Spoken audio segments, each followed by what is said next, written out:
Haha.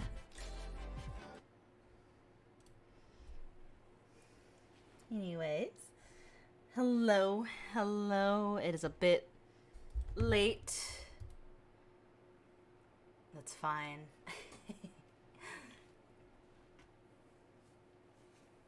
And as you could tell, I decorated a little bit.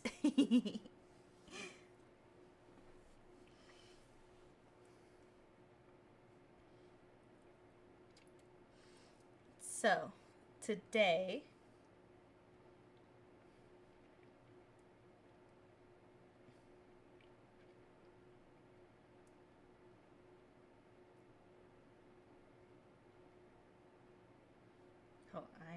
hold on, I'm doing like my live tweet.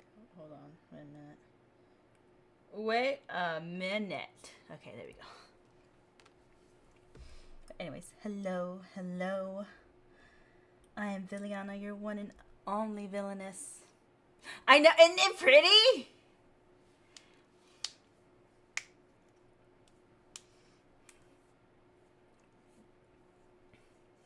It's cute, I love it. Today we are continuing my little reading corner. Nice.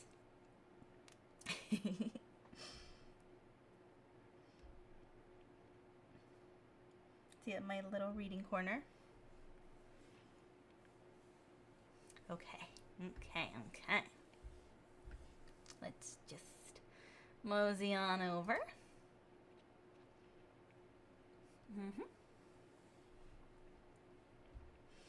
All right. Yeah, I really do love the lights. I'm glad I found them. I gotta find gotta link the creator. I forgot to do that earlier.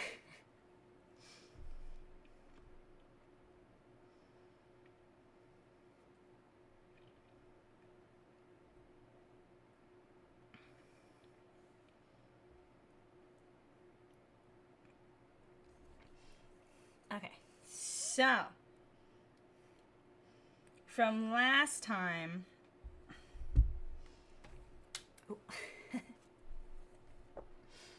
so we finished the first part one, and Mai and what's his name?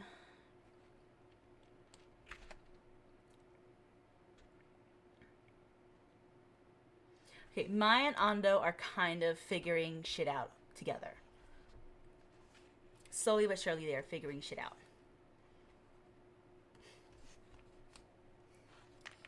So, and Mai, she recently, the bit at the end, Mai saw the tape.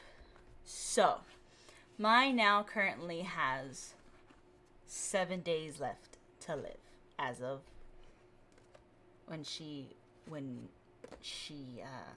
saw the tape. So Mai had a whole life ahead of her. She just had to get curious. And look what happened. She gonna die.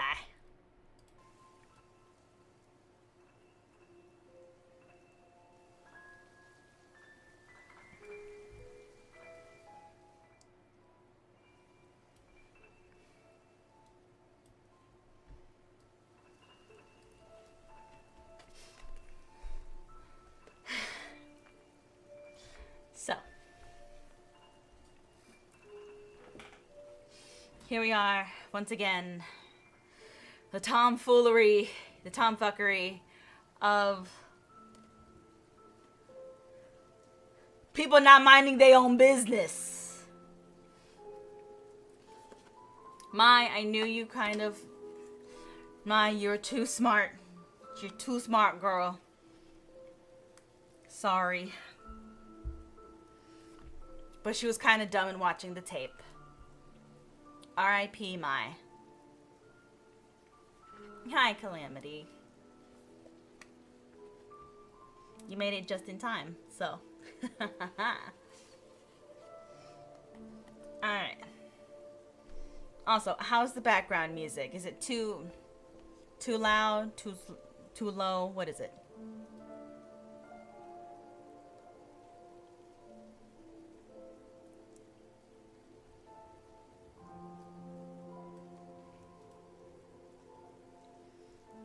Thank you. Thank you for your input, Calamity.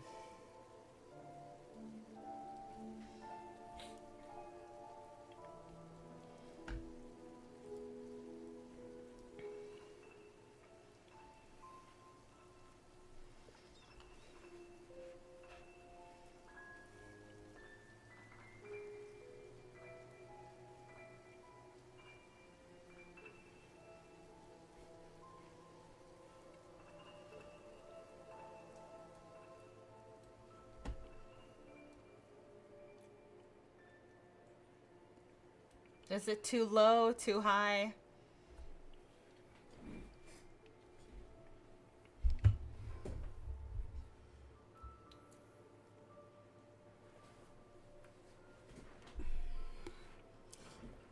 Oh, God.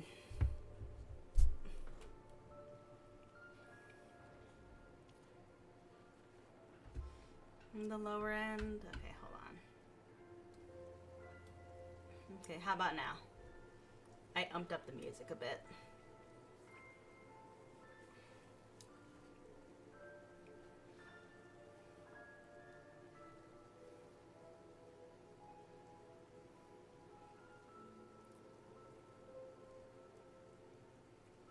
Got a good ambiance.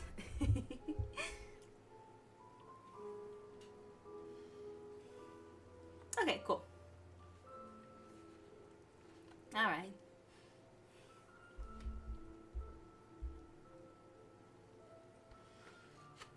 So, let's get to it. So, part 2, vanishing.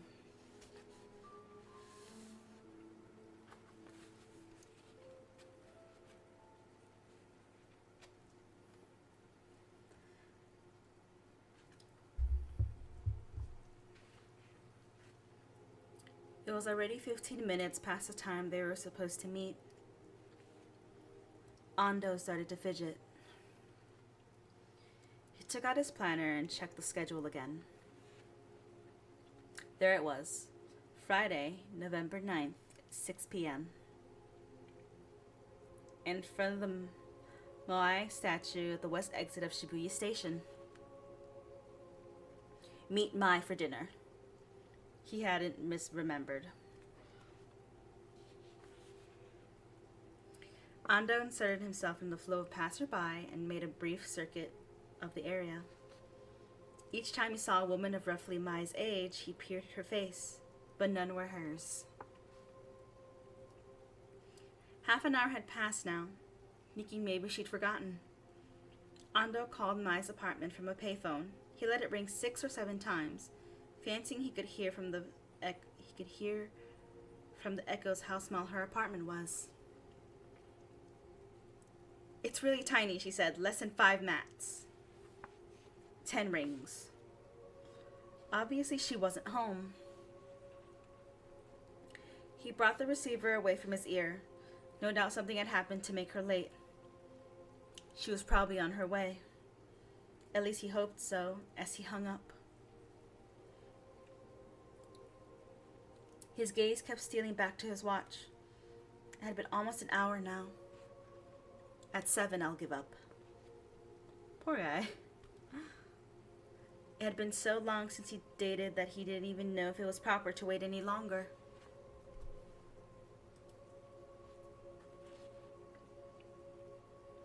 Come to think of it, he'd never been stood up before. His wife had been pretty punctual when they were dating. He'd kept her waiting occasionally, but never she him. He spent a while thinking back over various times he'd waited for people in the past, and as he did so, 7 o'clock came and went. But Ando couldn't make himself leave. He couldn't give up while there was still some slight ray of hope. As he kept telling himself, 5 more minutes. All week long he'd been looking forward to this. He couldn't give up now.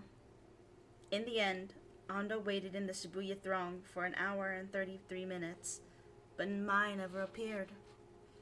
Ugh.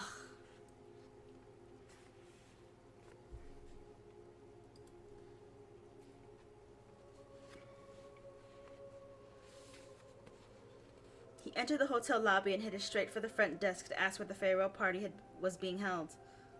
Funakoshi's send-off. Now that Mai had stood him up, he had no reason not to come.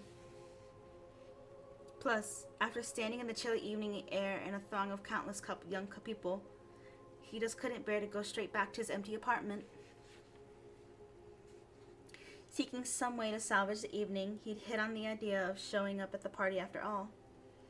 It wouldn't hurt to kick up his heels with his friends for the first time in a while, he reasoned.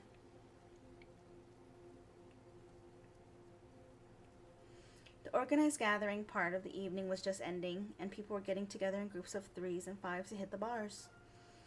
This was how it always worked. The professors would go home after the main party, allowing the younger faculty to speak freely in their informal post-party binge sessions. Ando's timing was perfect. He'd come just in time to join in one of those sessions. Miyashita was the first one to notice him. He came over and put a hand on Ando's shoulder. "I thought you were out on a date." "Oh, she stood me up," Ando forced himself to say cheerfully. "Ah, sorry to hear about that. Hey, come here for a second." Miyashita grabbed him by the cuff and led him over to the space by a door. He didn't seem interested in pursuing Ando's strikeout. "What is it?" Something seemed fishy. But before Miyashita could tell him anything, Professor Yasukawa from the 2nd Internal Medicine Unit walked by. Miyashita whispered, "You'll come drinking with us, right?" "That's why I'm here." "Great, I'll tell you later." And then Miyashita was off to make nice with Yasukawa. As organizer, he thanked the professor for attending. Miyashita smiled and joked, his jolly face glowing. Ando couldn't help but admire the way his friend managed to get liked by all of the profs. If anybody else acted in such a way, it would have come across as smarmy, but Miyashita knew how to carry it off. Ando stayed by the door, waiting for Miyashita and Yasukawa's conversation to end. The interim, several familiar faces passed by, but none did more than offer a greeting. Nobody cared to stop and talk to Ando. His circle of friends had narrowed considerably in the time since he'd lost his son to the sea. He bore not a smidgen of a grudge toward those who distanced themselves from him, though. He knew that the fault lay with him. Right after it happened, everybody had crowded around him to offer help and comfort, but Ando hadn't been able to respond appropriately. Instead, he just dragged his misery around interminably, acting morose with his friends. "Cheer up," they'd say, but how could he? Gradually, one by one, they deserted him. He just lost his son. How the hell are you gonna tell somebody to just... What the hell? How are you just gonna tell somebody that? Cheer up, yeah. Yeah, my son died, buddy. I'm just gonna... thank you for telling me that. Yeah, just cheer up. Yeah, poor guy. Before he knew it, Miyashita was the only one left. Miyashita always had a joke ready, no matter how melancholy Ando's expression. Miyashita knew how to find something to laugh about in misfortune, no matter whose. The only time Ando could forget his sadness when he was with Miyashita. By now, Ando could put his finger on what it was that set Miyashita apart from his other friends. While everyone else came to him to cheer him up, Miyashita had come to actually have fun. There was no more meaningless phrases in all of language than cheer up. The only way to get someone to cheer up was to help them forget, and saying cheer up had quite the opposite effect, only reminding the person who he or she was depressed in the first place.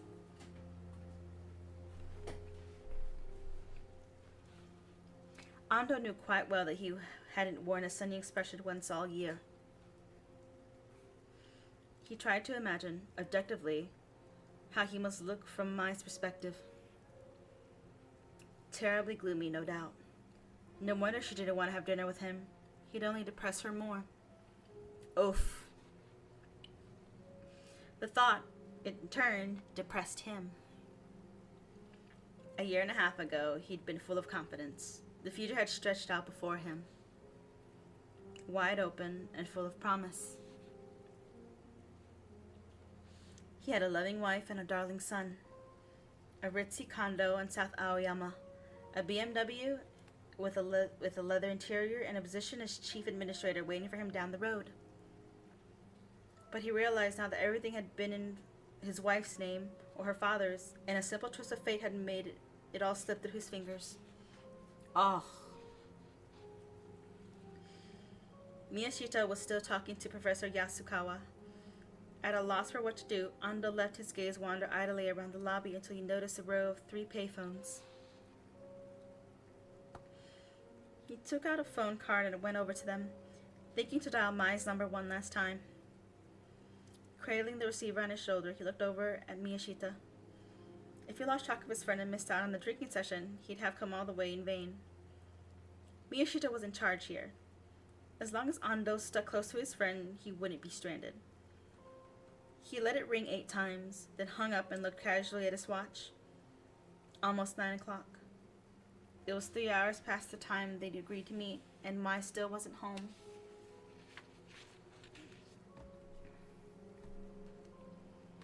I wonder where she went. He was beginning to worry about her. Miyashita was bowing deeply at Yasukawa. Their conversation seemed to be over. As Miyashita moved away from the professor, Ando went and stood by Miyashita. Hey, sorry to keep you waiting. His tone was informal, a 180-degree reversal from how he'd been speaking to Yasukawa. No problem. Miyashita took a scrap of paper out of his pocket and handed it to Ando. This is where we're going. I think you know it. It's over in the 3rd district. Would you do me a favor and go on ahead? I have to wrap things up here. He waved and started away, but Ando touched his elbow. Hold on a second. What? What is it you wanted to tell me? Miyashita teased, had been nagging him. Miyashita licked his lips with his thick tongue. They'd served roast beef at the party, and he was enjoying the last drop of grease. His lips glistened red as he said, I found something. What? A virus. A virus? I got a call this afternoon from Yokoda University. Remember the 2 kids they autopsied over there? The ones who died in the car of simultaneous heart attacks? Yeah, well the thing is, a virus was found in their damaged tissues. From both of them. What kind of virus? Miyashita frowned and exhaled. You're not going to believe it, but it looked identical to the smallpox virus. Ando was speechless. Seki's diagnosis was right on the money. All he had to do was look at the ulcerations at the pharynx and came up with smallpox. This is unbelievable, Ando muttered. You can say that now, but I have a feeling we're going to find the same virus in Ryuji's tissue samples. Then you'll have no choice but to believe it. Miyashita's complexion was even more ruddier than usual due to the alcohol he consumed. It made him look vaguely happy about the whole thing. Maybe the appearance of an unknown virus was more exciting than frightening for a student of medicine. But not for Ando. His mind had already raced ahead to wonder about Mai. The fact that she was not answering her phone bothered him no end. Her absence and the discovery of a virus that resembled smallpox seemed somehow connected. He had a bad feeling about where all of this was going. Maybe what happened to Ryuji is happening to Mai. Maybe it's already happened. I mean, you're not wrong. The hotel lobby was filled with the clamor of drunken knots of people. Somewhere in the hullabaloo, he could hear an infant laughing. A baby here at this hour? Ando wondered, checking the couches, but he didn't see any baby. Hell nah! No, thank you. Wednesday, November 14th.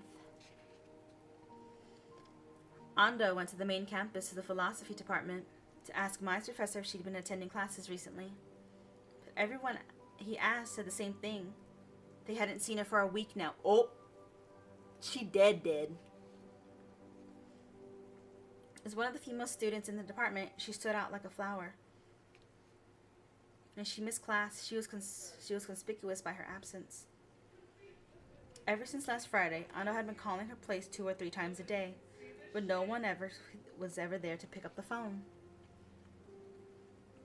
He couldn't imagine her camping out at a boyfriend's house this whole time, and now his inquiries at her department have only been exacerbated his concern. It occurred to him that she might have gone home, so she went to the registrar's office. He explained the situation to the person on duty there and managed to get a look at her file. He discovered that her hometown was a place called Toyota in Iwata County, Shizuoka Prefecture. It was 2 or 3 hours from Tokyo if you took the bullet train en route. Ando wrote down her phone number and then her address too, just in case. As soon as he got home from work that night, he dialed the number. Mai's mother answered. When Ando explained who and what he was, he heard a sharp intake of breath at the other end of the line. Mai's mother had panicked upon learning that she was talking to someone from the med school at Mai's university. Even a call from her department would have been alarming. One from a residing doctor could only mean Mai had fallen seriously ill. Valid concern. Her mother was probably bracing herself for the bad news. Students at the university all got free medical examinations at the university hospital, so Mai wouldn't have had to ask her mother before going in. But Mai's mother couldn't figure out exactly why Ando had called. She was in touch with her daughter at least 2 or 3 times a month. True, she hadn't spoken with Mai in 3 weeks now. When she called last week, Mai had happened to be out, but she couldn't understand why. A doctor from her daughter's university would be calling her parents' house just because he hadn't seen her for a week. Ando could hear suspicion in the woman's voice as she carefully probed his every remark. Valid. So you say your daughter wasn't at home when you called last week? Ando knitted his brow. He'd hoped to find out she'd just gone home for the week. She dead.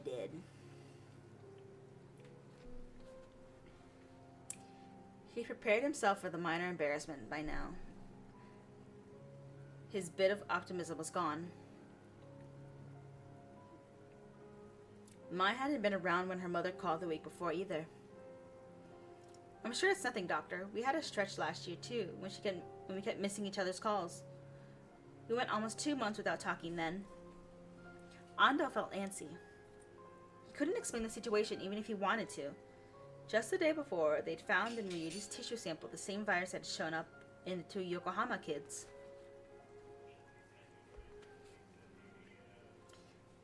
They hadn't been able to establish how the contagion was passed on, or by what route it had traveled. Depending on what they turned up, perhaps the truth had to be withheld from the media. He couldn't let Mai's mother know what was going on either. Excuse me for asking, but does your daughter spend the night away from her apartment often? No, I don't think so, her mother said firmly. Do you happen to remember exactly what day it was you called her last week? The woman thought for a moment, then said, Tuesday. So she had already not been answering her phone on Tuesday. Today was Wednesday, over a week. Is it possible that she's traveling? No, I don't think so. Ando wondered how she could be so sure. Why not? Well, she has a part-time job as a tutor just to pay her daily expenses.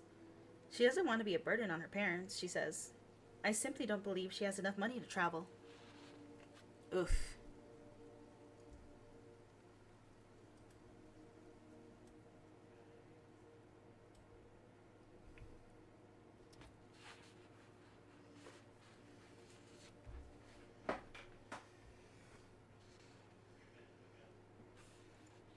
All of a sudden, Ando was sure that Mai was in some terrible trouble.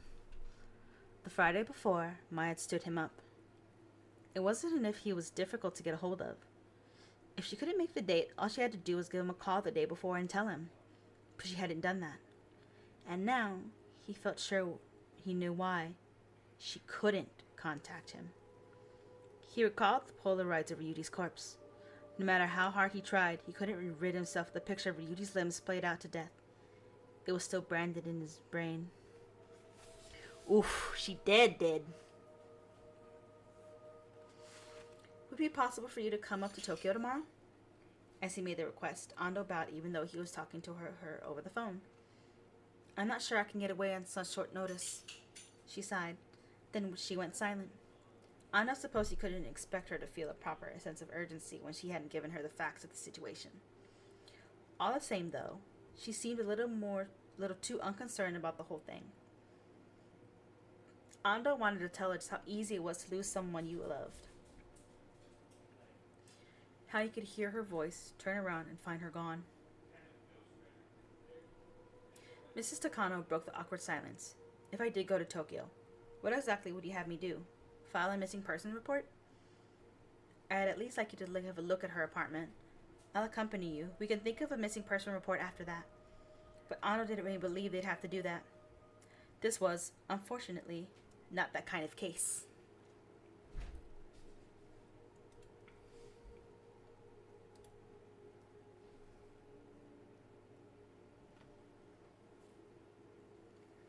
I just don't know. Does it have to be tomorrow?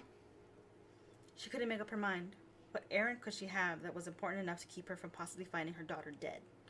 Ando couldn't coddle her along any longer.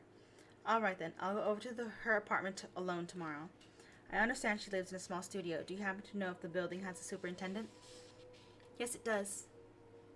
I met him when I helped her move in. Well then, I'm sorry to impose, but could I get you to call him and tell him that Mitsuo Ando will be coming by tomorrow afternoon between 2 and 3, and that it'll have to take a look at Mai's room, in his presence, of course.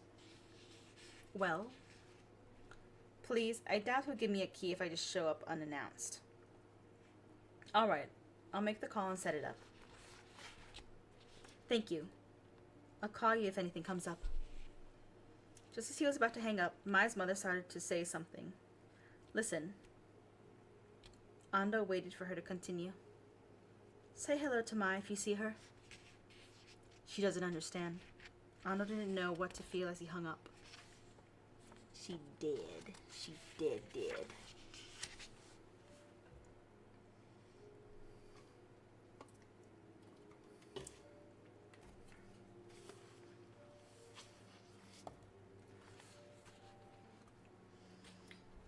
Mai's apartment was only a short train ride from the university. No transfer required.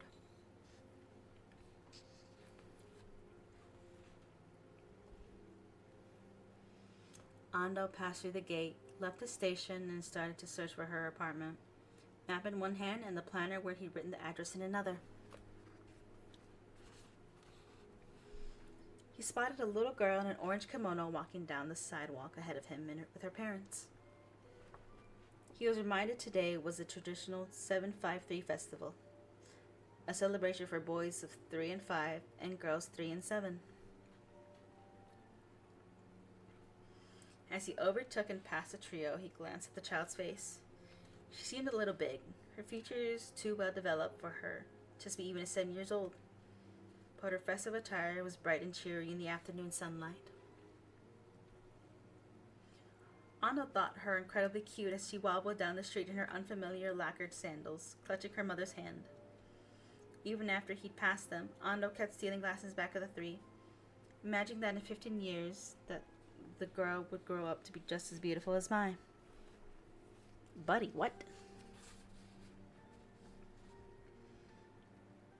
He eventually located a 7-story apartment building facing a shopping arcade, the dress of which matched what he'd written down in his planner. The facade was nice, but even from the outside, you could tell that units had to be pretty small. They'd kept the rent low by cramming as many tenants as possible onto the property. He found the superintendent's office in the lobby and pushed the buzzer. Through the window, he could see him emerge from his inner room, an older gentleman. He opened a small door in the window and Ando gave him his name. "Oh, yes. Mr. Kano's mother told me you were coming." Jangling a thick bundle of keys, he came out of his office. "I appreciate this," Ando said. "No, I ought to thank you. I'm afraid things haven't been going well lately with that girl." Oh, no. Ando didn't know exactly what Mai's mother had told the man, so he didn't know how to respond to this except to say, "I guess not," and followed him. On the way to the elevator, they passed a bank of mailboxes. From one of them protruded several newspapers, guessing it was Mai's box.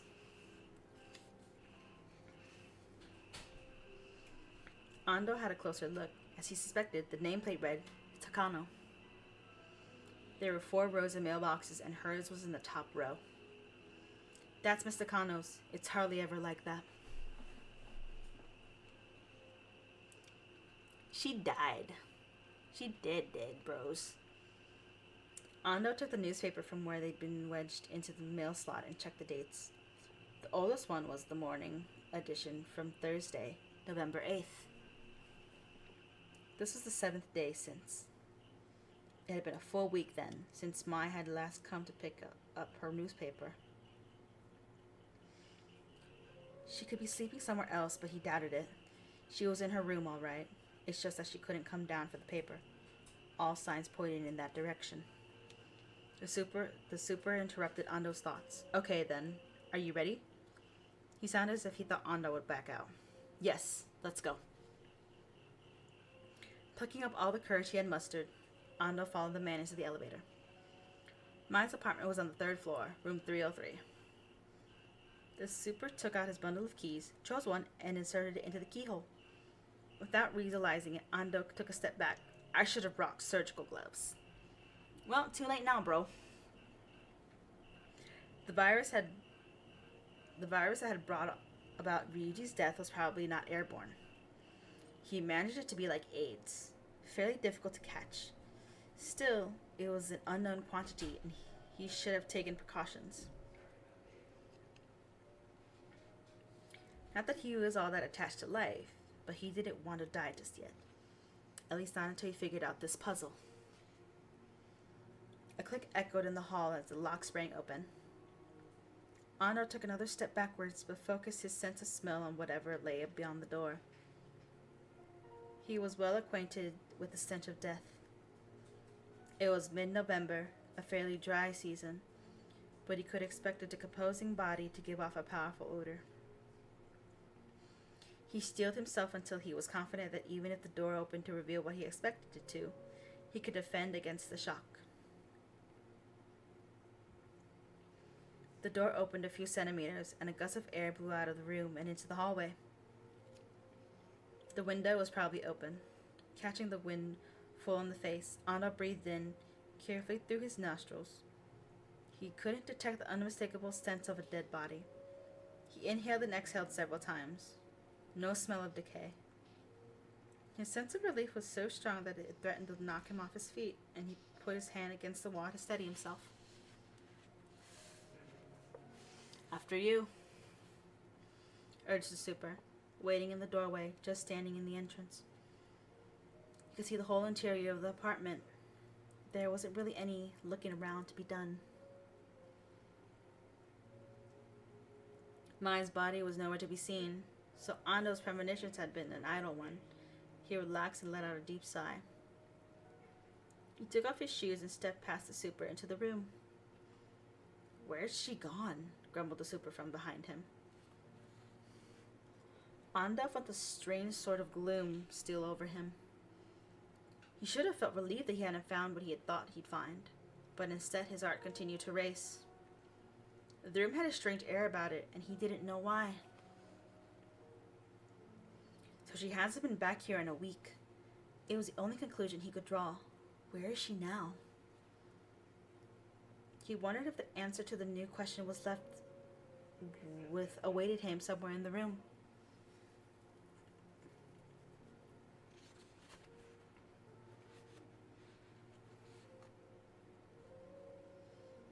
Directly next to the entrance, there was a small bathroom.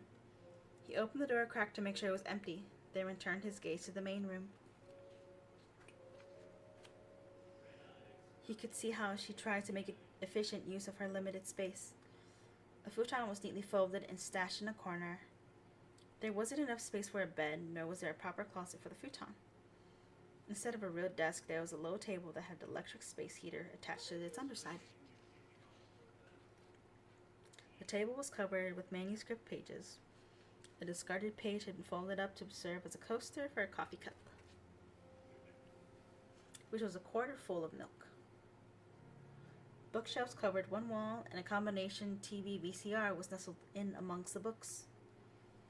All the other appliances were arranged around the room almost as if they'd been built in, suggesting the care she'd put into choosing what to buy for her tiny apartment.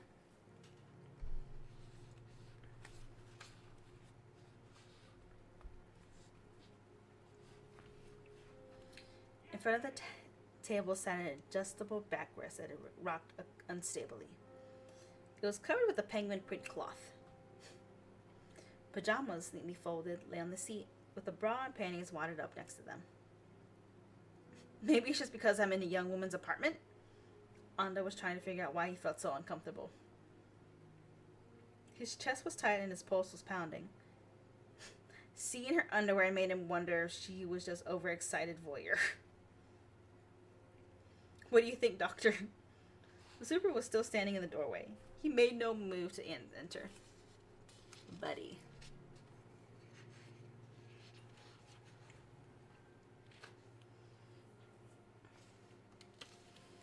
He hadn't even taken off his shoes.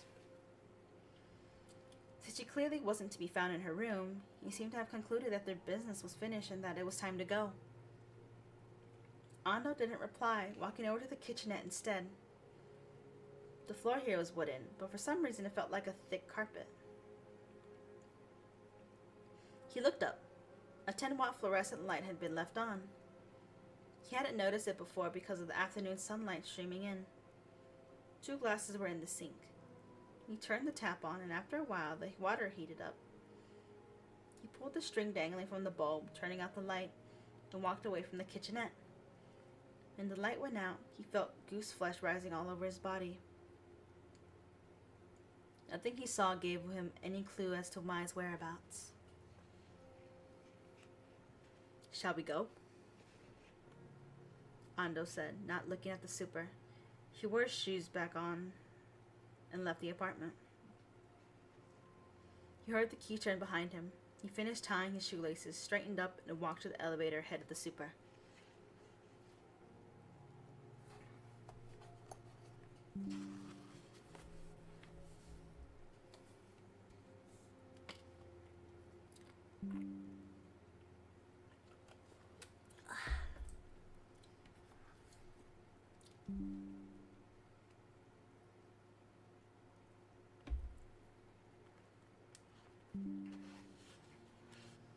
Why am I getting lit?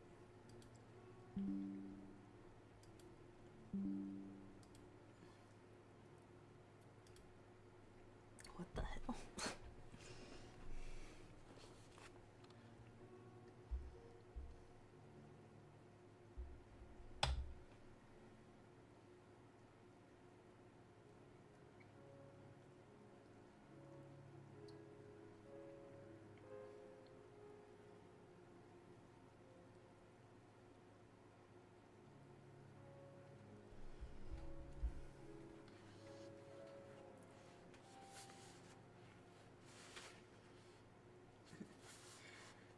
As he stood there waiting for the elevator, an autopsy Ando had performed the previous summer came back to him all of a sudden. It was a young female who had been strangled at home in her apartment. They told him she'd been dead for 11 hours, but when he cut her open, he found to his surprise that her organs were still in something close to normal body temperature. When a person dies, the body temperature drops at an average of 1 degree Celsius per hour. Of course, that's just an average, subject to all sorts of factors such as the weather and location. All the same, it was extremely unusual to find a body so perfectly warm after 11 hours. The elevator came up to the 3rd floor and the doors started to open before Ando's eyes. "Wait a minute," he said. He didn't want to leave while any doubts lingered.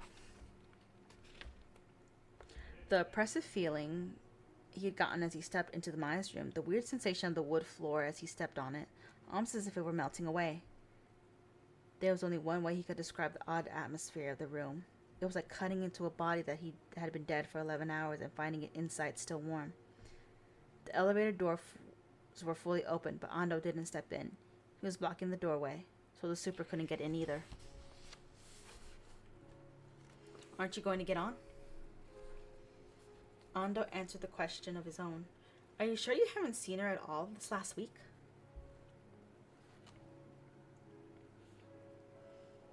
The elevator shut its doors and began its descent to the ground floor. "If I have, then we wouldn't be here, would we?" "Fair point."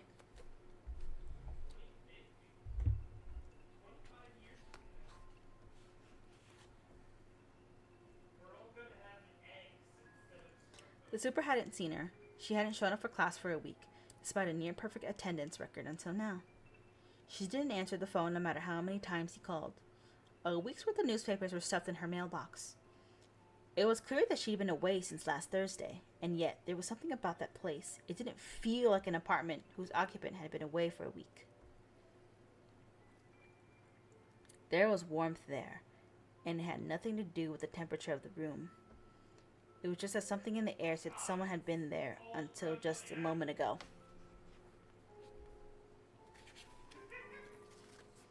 One second.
"I want to have another look," Ando said, turning to the super, who looked first surprised, then troubled, and then briefly afraid. This last emotion did not escape Ando's notice. The old man's afraid of something. The super handed Ando the key ring, saying, "Just drop them off in the office when you're done." He gave Ando a look as if to say, "If you want to go back, be my guest, but count me out." Oh, he knows something. Ando wanted to ask the super what his impressions of the place had been, but he'd probably be at a loss for words, even if Ando asked. The kind of thing wasn't easy to express. Ando wasn't sure if he himself could explain what he'd felt there.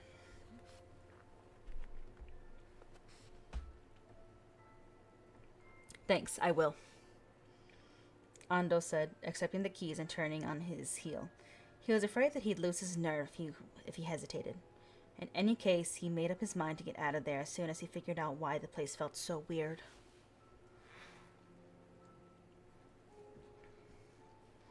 Once again, he opened the door.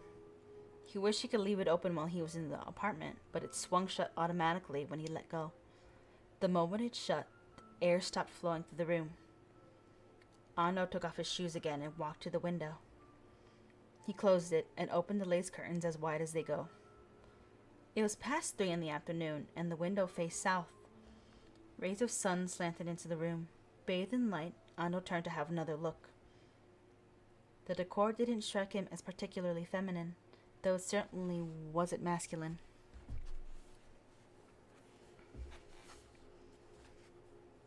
If it hadn't been for the penguin design of the backrest, he wouldn't have been able to guess the inhabitant's gender. I mean, well, guys could like penguins too. Just saying. Penguins are universal. Ando seated himself next to the backrest and picked up Mai's underwear. Why would you do that?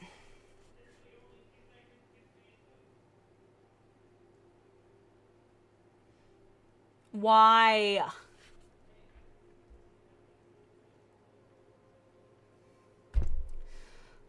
Out of all the things you could grab. Of course. Anyway, well, let's just keep going.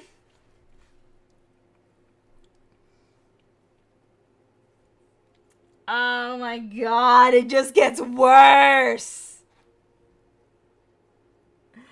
Oh my god. It just gets worse.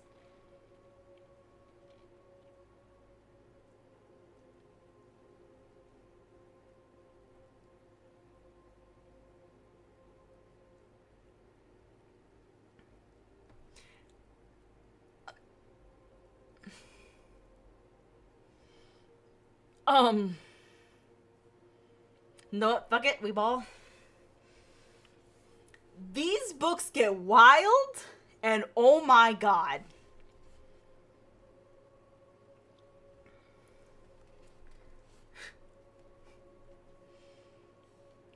Fuck it, we ball. Anyways. He brought them close to his face and sniffed them, then held them away and sniffed them again. They smelled like milk. Takanori's undershirts had smelled like that when he was a toddler. Ando put the underwear back where he'd found it and twisted his body until his eyes came to rest on the television. The power light glowed red. The VCR had been left on. He pushed eject and a tape popped out.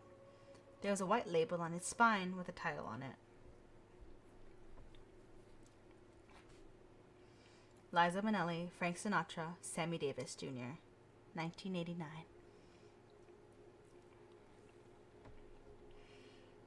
This was written in large letters, none too neatly, with a felt tip pen.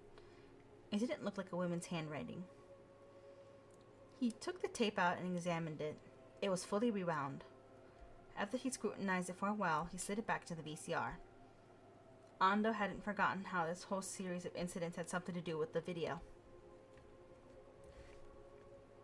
There was a story Maya told him about Asakawa, then the fact that Asakawa had been carrying a video deck in the passenger seat at the time of the accident. Ando pressed play. Fucking idiots, everybody.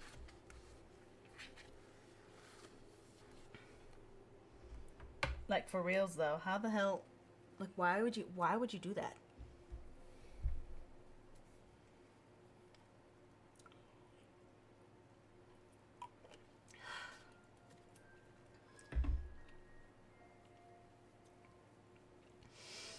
Oh my god.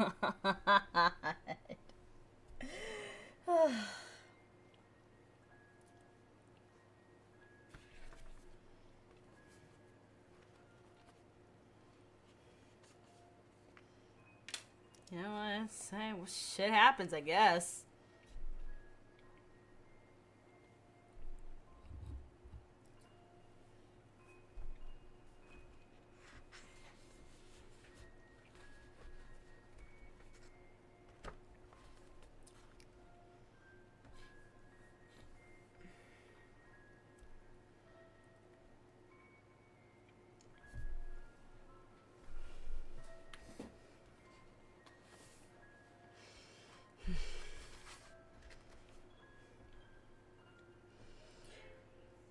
Ando pressed play. For 2 or 3 seconds, the image on the screen looked like ink being mixed with some viscous fluid. Then a point of light appeared amidst the rolling blackness. Flashing, it moved around to the left and right, and then finally started to grow. Ando felt a momentary but distinct unpleasantness. Then, just when the point of light looked like it was about to turn into something else, a TV commercial came on. He recognized it as one he'd seen several times already. The contrast, as the darkness gave way to sunny ordinariness, was stunning. Ando felt his shoulders' muscles unclench. The ad was followed by another, and yet another. He fast-forwarded through more of them. Then came a weather report. A smiling woman was pointing to a weather map. He fast-forwarded some more, and got to what looked like a morning talk show. The scene changed again. A reporter was looking into the camera and speaking into the microphone.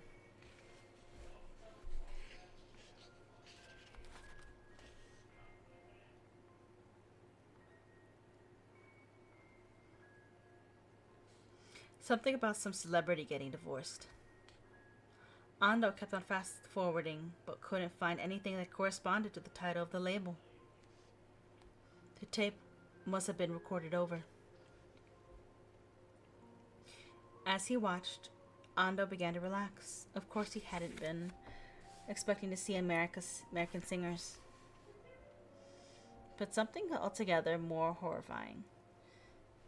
Aside from the first few seconds,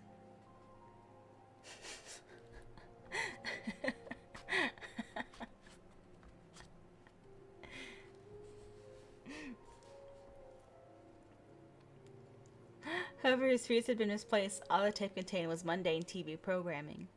The talk show came to an end and was followed by a rerun of an old samurai adventure. Ando stopped the tape and rewound it. He wanted to examine the weather report segment. He found the beginning of the forecast and pressed play. The woman said, "And now here's a look at the weather forecast for Tuesday, November 13th. He pressed pause and the image froze. November 13th. Today was 15th. Which meant that this had been recorded the day before yesterday. But who had been around to press record? Was Mai here just 2 mornings ago? But then how to explain the newspaper in her mailbox? Had she simply forgotten to pick them up? Or maybe... He opened the front panel of the VCR and tried to see if there was any evidence if it had been programmed. It was possible that when she'd left the room a week ago, Maya had set the VCR to record something in the morning of the 13th. At that moment, he heard something. It sounded like the faint splash of a droplet of water. Without getting up, he turned his torso until he could see the sink in the kitchenette. But there didn't seem to be any drip there. He got up and peered into the bathroom. The door was open a crack, just as it had been the last time he checked. He turned on the light and tried to push open the door, but it could only open halfway. The toilet blocked it. Ando leaned in through the narrow opening and saw a bathtub just large enough for someone to sit in if she drew her knees up to her chin. A nylon curtain draped down into it. He pulled the curtain out of the way and looked inside. Water dripped from the ceiling, landing with a splat. There was a water pool in the bottom of the tub. While Ando gawked, another drop fell, rippling the surface of the water. It was about 4 inches deep, and in one end of the tub it was swirling gently. Several strands of hair floated into the surface, and a few of them had gotten tangled as they swirled. Ando wedged his way into the bathroom, leaning down until his head was inside the tub. The drain was a round black hole. That is to say, the plug had been pulled. And Ando didn't immediately realize what that meant. The drain pipes were clogged with soap or hair or something, and the water wasn't draining well, but Ando stared. He could see the level was falling, if only gradually. It finally occurred to Ando to ask himself who had pulled the plug. It clearly hadn't been the super. He hadn't taken one step into the room. He hadn't even taken off his shoes. Then who? Ando took another step inside the bathroom and crouched down. He held his hand and hesitantly touched the surface of the water. It was still slightly warm. A few strands of hair tangled themselves around his fingers. It felt just like sticking his hand into an 11-hour-old corpse and finding it had maintained body temperature. The apartment had supposedly been vacant for a week. But only an hour ago, someone had filled the tub up with hot water and, even more recently, pulled the plug. It was for ventilation that the window had been left open. Ando hurriedly pulled his hand back and wiped it on his trousers. On the other side of the toilet, directly below the toilet paper, he noticed a brownish stain. It wasn't fecal matter, but rather something that had been vomited up. Covered in a thin film, it retained the outline of an undigested food. A reddish square object, perhaps a piece of carrot. Buddy, did my vomit this? Ando was squatting with one foot in the tiny bathroom, but in order to examine the vomit, he had to lean over. Buddy. These books are wild, I swear. When he did so, though, he lost his balance. He came to rest with his face pressed up against the edge of the toilet. The cream-colored porcelain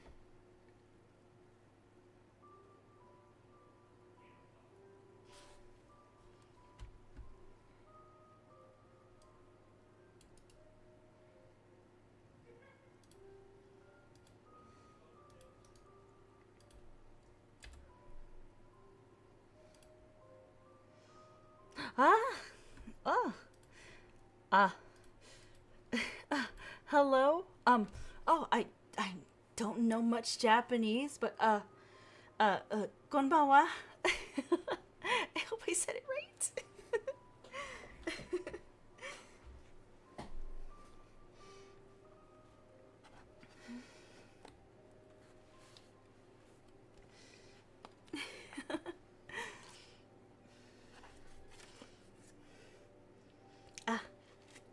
Well, let me, hold on.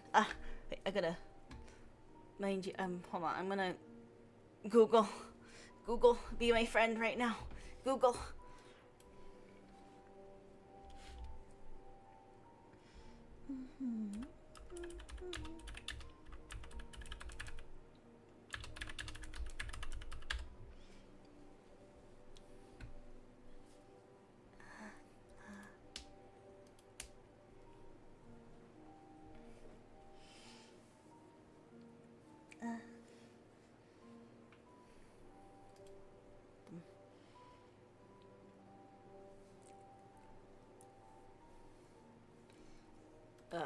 Okay, I'm gonna probably butcher this. I'm so sorry, but I'm so excited.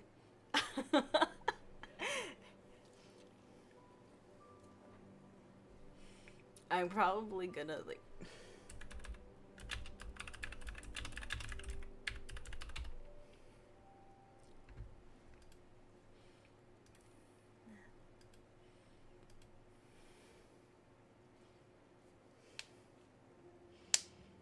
Okay, I'm gonna butcher this. I'm so sorry.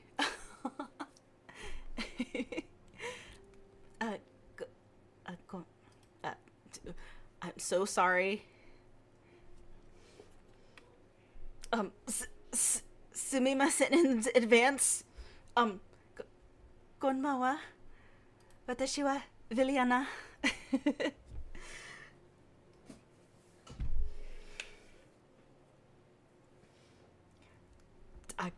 I feel like I've just like insulted many people in so many languages.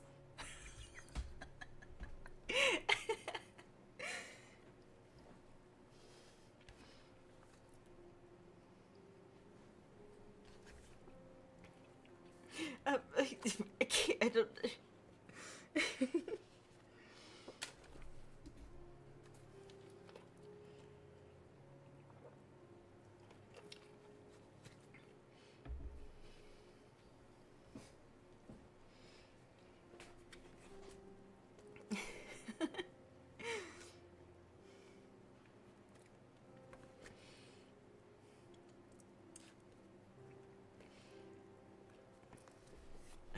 I'm gonna try something.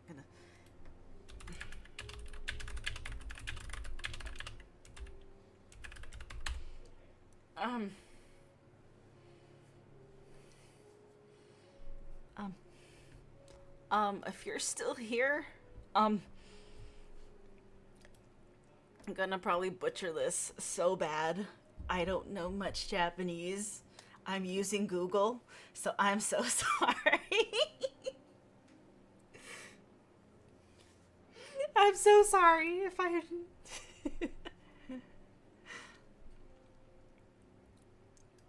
um, えっと、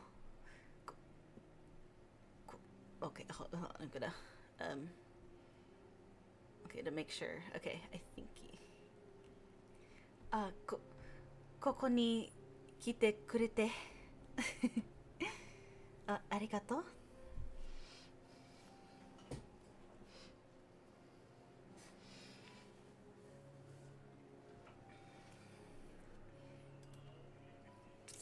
They probably left, bro.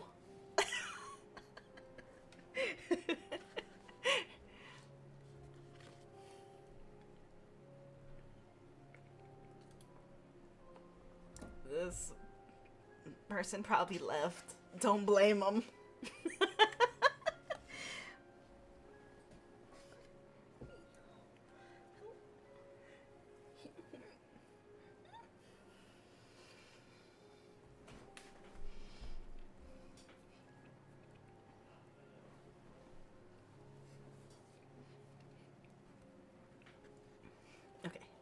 Okay, where was I?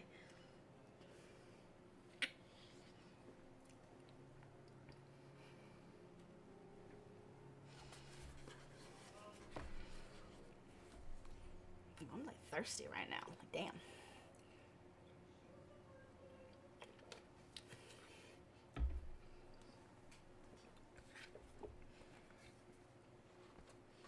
Okay.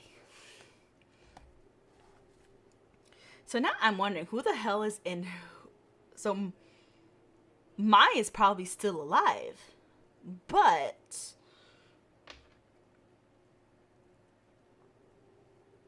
how is the real question now.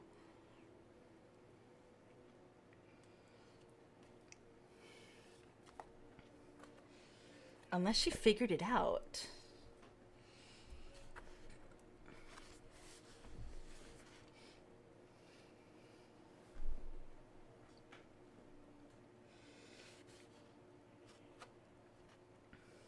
That's the real question. That's the real kicker there. She probably did figure it out.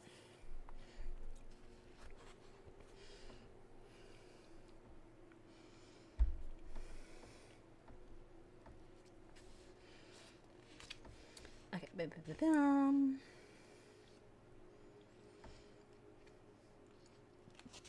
Okay. He came to rest with his face pressed up against the edge of the toilet. Cream-colored porcelain digging coolly into his cheek. And he could only imagine what kind of expression he was making. At that moment, he thought he heard someone laugh behind him. Ando fought back the urge to scream and froze in the ungainly posture. It wasn't his imagination. He heard a distinct giggle behind him, from a point rather low to the floor, as if it had been welled up from the floor, like some plant shoot poking up from the ground, blossoming forth in laughter. Ando tensed his muscles, and he held his breath. There, the same giggle. He wasn't hallucinating. He was absolutely certain someone was behind him.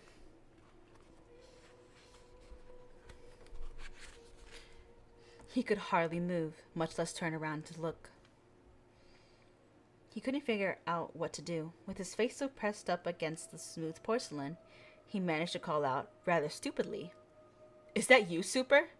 Now, why in the hell would you think it was the Super? A grown man giggling. He couldn't prevent his voice from trembling. One foot still sticking out of the bathroom door, he thought he felt a current of air on it. Something was moving out there. Now, that something touched him in the patch of exposed skin between the hem of his slacks and the top of his socks, where they'd scrunched down. Ooh. Damn, if a ghost tickled my ankle, not gonna lie, I'd probably lose my shit. It brushed against him as it moved past, leaving behind the memory of its slithery touch. Ugh. The lower half of his body shrank from it, and he let out a cry. He tried to tell himself that it was nothing. Maybe a cat that had been trapped in the room had licked his Achilles tendon. Nothing more, but it didn't work. Everyone in his five senses knew that it was something else. Some unknown thing was behind him.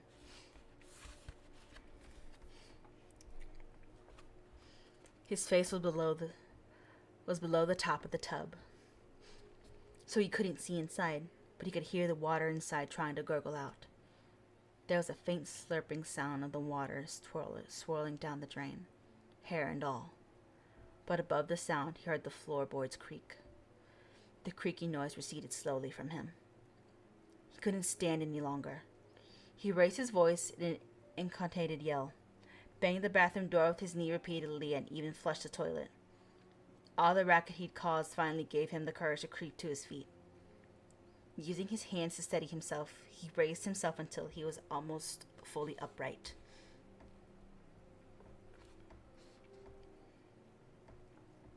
And then he stopped to listen behind him. He desperately tried to think of a way to step out of the room without turning around. The hair at the nape of his neck stood on end, as if countless tiny spiders were crawling up his back. He inched backwards towards the entrance, making sure that his heel wasn't touching anything, and then he whirled around, grabbing the doorknob, and stumbled into the hallway. He banged his shoulder onto the wall as he ignored the pain, and he watched the door swing shut. Gasping for breath, Ando headed for the elevator. The super's keys jangled in his pocket. Thank God he hadn't left them in the apartment. He certainly didn't want to go back there again. He was sure something was in there, even though he couldn't recall every corner of that room, and he couldn't think of a single place of anything to hide. The futon was folded up neatly. The built-in wardrobe was neither wide nor deep enough. There was no place for any living thing to hide, unless it was pretty small. An out-of-season mosquito buzzed in his ear. He tried to swat it away, but it kept ringing and droning about him. Ando coughed weakly and jammed his hand into his pockets. Suddenly he felt cold. The elevator was taking forever to arrive. Finally, frustrated, he looked up only to see that it was still on the first floor. He'd forgotten to push the button. He pressed it 2 or 3 times just to be sure, and put his hands back in his pocket. Whoa. Now, if a damn ghost tickled my ankle, I would be screaming. Like no tomorrow. Like I would, like seriously, who would want a damn ghost tickling their ankle? Like no thank you.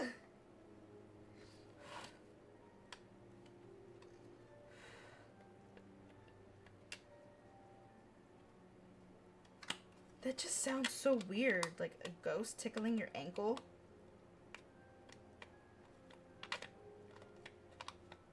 Like, how in the hell? Like,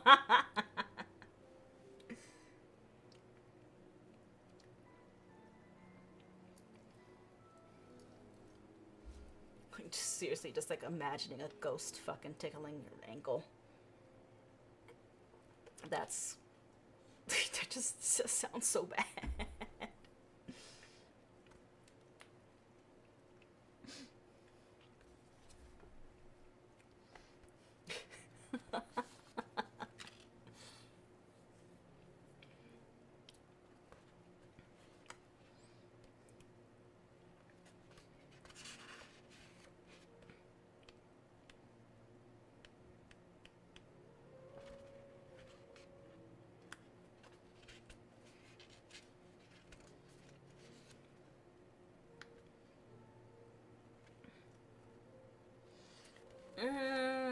Let me see.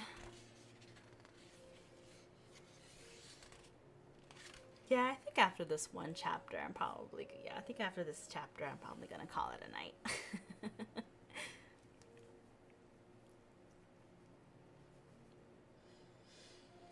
Alrighty.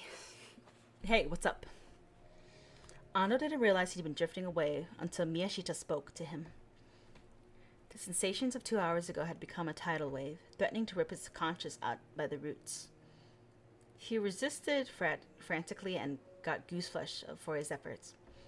Miyashita's fervent monologue reached his brain only intermediately.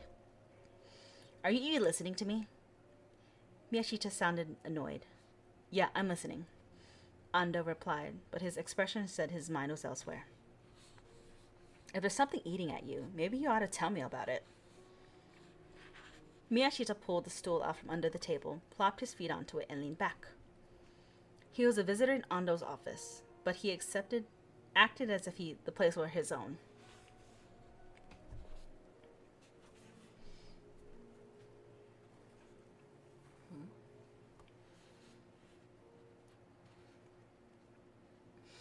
Ando and Miyashita were the only ones in the forensic medicine lab at the moment. Despite how dark it was getting outside, it was still not quite 6 in the evening. After his harrowing experience at Mai's apartment, Ando had come directly back to the office to meet Miyashita. As a result, he hadn't had any time to regain his equilibrium, and Miyashita had been telling him about the virus the whole time. No, nothing's bothering me. What a damn liar. He had no intention of telling Miyashita what he'd experienced at Mai's apartment. He had no words to express it, first of all. He couldn't think of an appropriate metaphor. Should he compare it to the feeling you sometimes get standing at the toilet in the middle of the night, that there's someone behind you? The one where, once you've sensed them, the monsters in your imagination just keep growing and growing until you finally turn around and dispel the illusion? But what Ando had experienced was no such run-of-the-mill affair. He was sure there had been something behind him when he lost his balance in Mai's bathroom and hit his cheek against the toilet. It wasn't a product of his imagination. Something had emitted that high-pitched laughter. Something that had made Ando, not normally a coward, too scared even to turn around. You look pale, though. Paler than normal, that is, said Miyashita, wiping his glasses on his lab coat. I haven't been sleeping well lately, that's all. It wasn't a lie. Recently, he'd been waking up in the middle of the night and having troubles getting back to sleep. Well, never mind. Just don't keep asking me the same questions over and over. No one likes to be interrupted. Sorry. Now, may I go on? Please do. About the virus that they discovered in the bodies in Yokohama. That's the one with the smallpox. That's the ones that just like smallpox. Ando volunteered. That's the one. So it resembles smallpox visually? Miyashita slapped the tabletop. He flashed Ando a look of exasperation. So you really weren't listening. I just told you they ran the new virus through a DNA sequencer in order to analyze its bases. Then they ran it through a computer. Turns out it corresponds closely to the library data on smallpox. But they're not identical? No, we're talking maybe a 70% overlap. What about the other 30%? Brace yourself. It's identical to the basal sequence of an enzyme encoding gene. Enzymes of what species?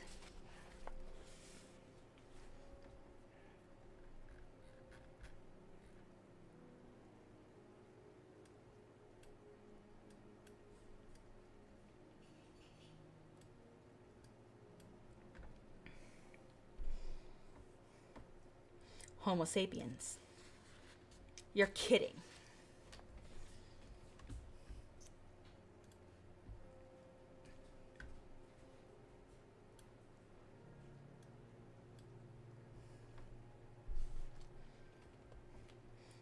I understand it's pretty unbelievable, but it's true.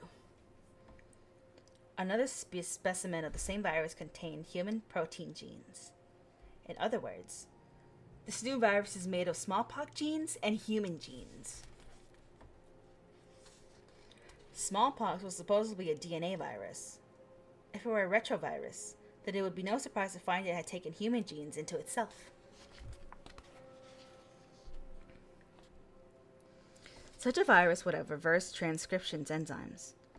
But since DNA viruses didn't have them, how did this one pick up human genes and incorporate them into itself?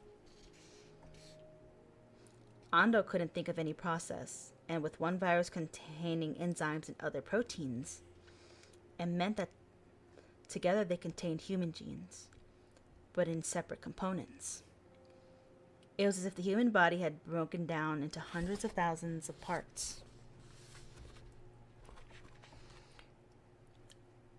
Portioned out in thousands of parts, and those parts apportioned out individual specimens of the virus for safekeeping. Is the virus from Ryuji's body the same? Finally, we come to that. Just the other day, we found a nearly identical virus in a frozen sample of Ryuji's blood. Another smallpox human combo? I said nearly. Okay. It's almost identical. But in one segment, we found a repetition of the same basal sequence. Ando waited for Miyashita to continue, and he did. No matter where we cut it, we kept coming up with a repetition of the same 40-odd bases. Ando didn't know what to make of it. Are you following me? He didn't find this in the two bodies in Yokohama. What? So you're saying that the virus found in their bodies is subtly different from the ones that killed Ryuji?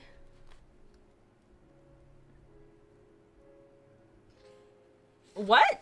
Hold on, that's not possible. They watched the same tape, huh? That's fucking wild. Hold on. Anyways.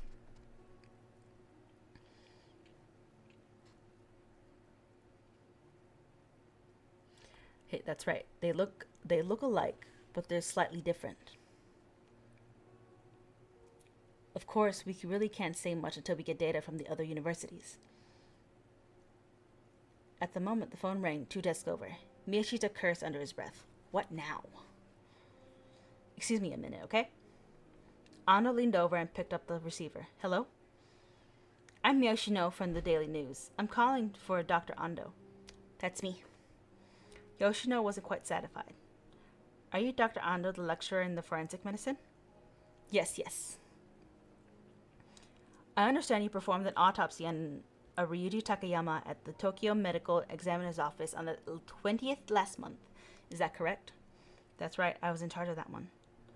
I see. Well, I'd like to ask you a few questions about that, if I may. Can we meet? While Ando deliberated, Miyashita leaned over and whispered into his ear. Who is it? Ando covered the mouthpiece of his hand before answering. A reporter from Daily News.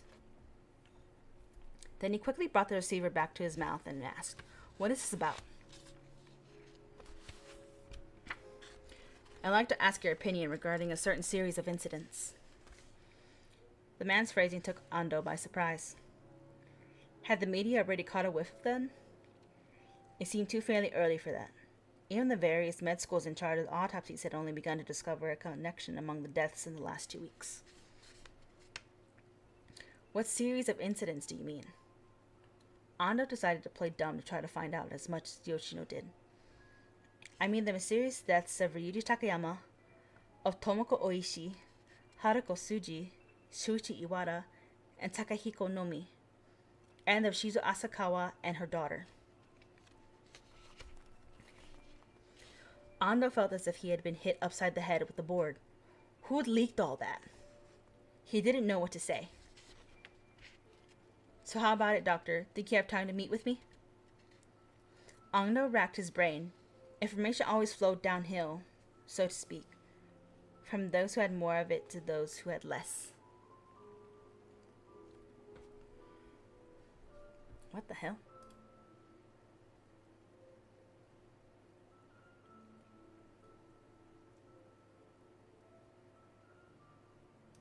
That's fine. That's wild.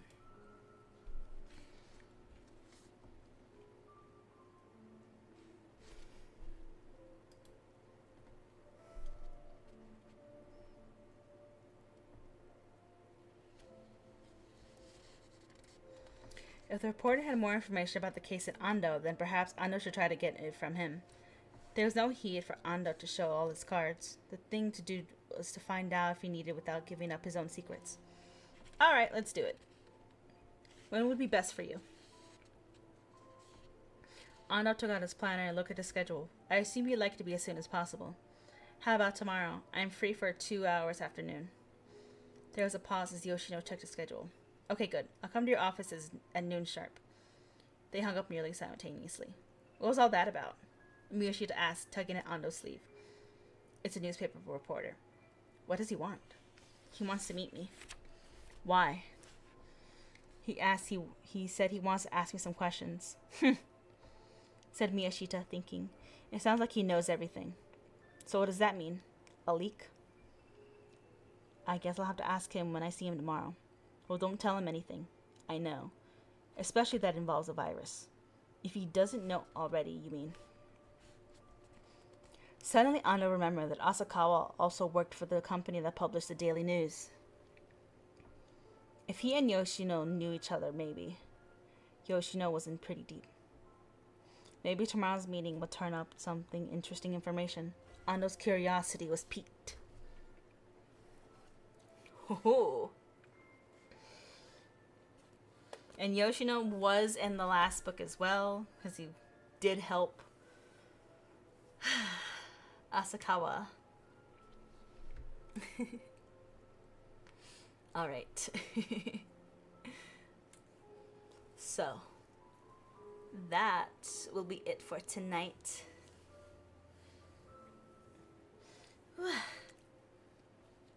Ooh, it is getting late. Ooh, I didn't realize it. Alright. So, thank you for being with me tonight. Thank you for listening to me ramble sometimes about what the fuck this book does half the time. I don't know if I'll be streaming tomorrow, but if I do, it's probably going to be instantaneous, so keep on the lookout for that. So, good evening, good night, or whenever you're watching this, goodbye.